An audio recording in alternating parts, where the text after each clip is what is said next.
हवेली में अचण खां पोइ ईअं थो लॻे ॼण कंहिं क़ैद खाने में अची विया आहियूं। अदा मुंहिंजो त हिते साह थो मुंझे।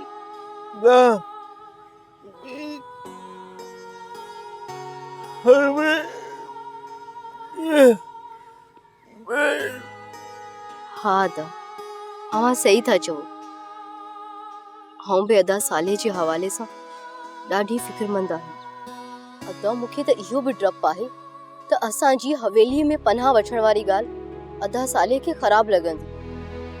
अदा वञण वक़्तु चई बि वियो त जेकॾहिं आऊं न अचां त काके शाह मुराद जे घर हलिया वञे।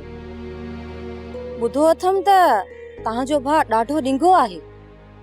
सरदार बिजार खान ते वञी अकेले वञी हमलो कयो अथसि। मुंहिंजो भाउ साले त दोदो आहे, हर वक़्तु सिर तिरी ते खणी घुमंदो आहे। हुनजी इन सूर्याई जे करे असां ॾाढियूं तकलीफ़ूं ॾिठियूं आहिनि, पर मूंखे वरी बि पंहिंजे भाउ ते फ़ख्रु आहे। बहादुर भेणनि खे ईअं ई भाइरनि ते फ़ख्रु करणु खपे।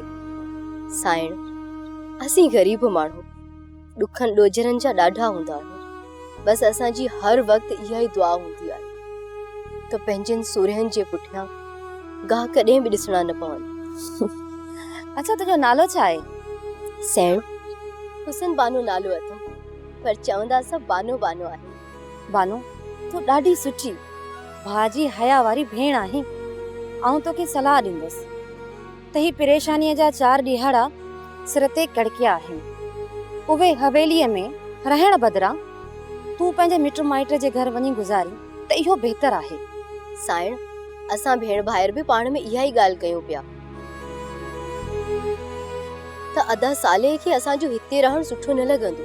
मूं ते को ॿार कोन्हे को, ऐं हूअं बि इहा सॼी हवेली ख़ाली पई आहे। पर आऊं तुंहिंजी इज़त ऐं वक़ार खे नज़र रखंदे हितां वञण जी सलाह ॾेई रही हुअसि। हा साइण, सुबुह थींदे ई आऊं पंहिंजे भाउ सां गॾु हितां हली वेंदसि।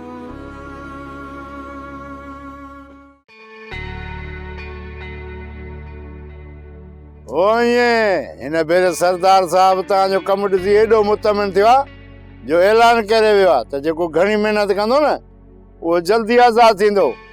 पर हाणे ॻाल्हि इहा बि ॿुधो, ईअं न थिए मथां चओ त हाणे दुआउनि जे ज़रिए मिनथूं कंदासीं ऐं वेंदासीं हलिया, ईअं कोन थींदो।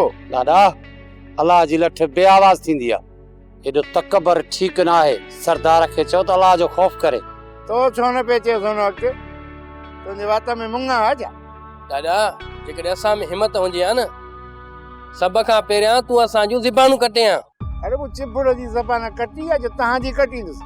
चिबड़ मुड़ुस कोन्हे, कारूं जड़ जी चोटी आहे, उन सां केरु रीस कंदो? ठीकु आहे ठीकु आहे, तव्हां पंहिंजो कमु कयो। उहो जेको कारूं जड़ पहाड़ अथव न उहो बि पियो अथव हिकिड़ी जाइ ते।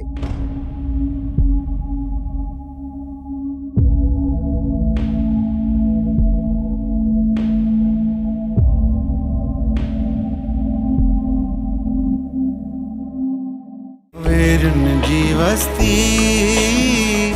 वेरुन जी वस्ती।